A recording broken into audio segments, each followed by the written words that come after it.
After I developed CPTSD, it felt like my body was betraying me. Trauma gets trapped in the human body, and when you go through trauma, your body keeps the score.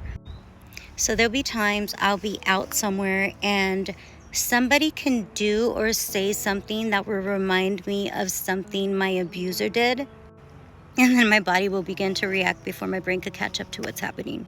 You see, what my body was doing, it was putting me back in that place where I was in danger simply because it saw something or recognized something in someone that reminded me of the abuse I went through. But many times they are false flags. There is no true danger around, but my body is reacting as if there is.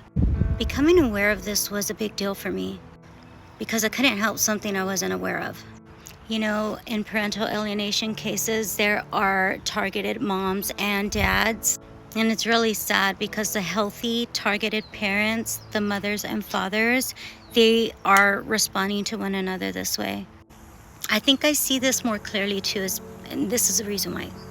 I went through parental alienation many years before my husband went through parental alienation. I mean, I already had issues. I was traumatized. I was in EMDR, bilateral stimulation type of therapy. My husband was married to a trauma victim. One of the things they encourage spouses of trauma victims is get in therapy because it's very difficult being married to somebody who is traumatized. Well, years later, the same individuals that were the cause of my sorrow became my husband's sorrow. And false allegations were made, and I witnessed my stepson get alienated. And I tell you, the true trauma changes people. Now we have a whole community of adults that are thinking all men are bad. We have a whole community of adults, men, that are thinking all women are conniving and evil. And it's very obvious why we would feel that way. We obviously had a very bad experience with our ex-spouses. We have a traumatized nation. What needs to happen is we need to begin to call out and expose bad behavior, whether it's coming from a man or a woman. We cannot just point at a man and say he is the bad guy in court because he is the man. We cannot look at the woman and be like, yep, just another one making false allegations, because it's truly not a gender issue.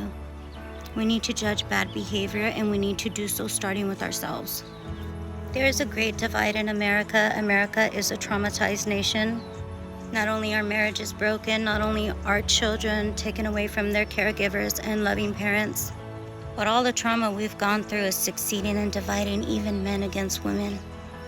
We need to not allow this to continue to happen. Just remember how powerful unity is.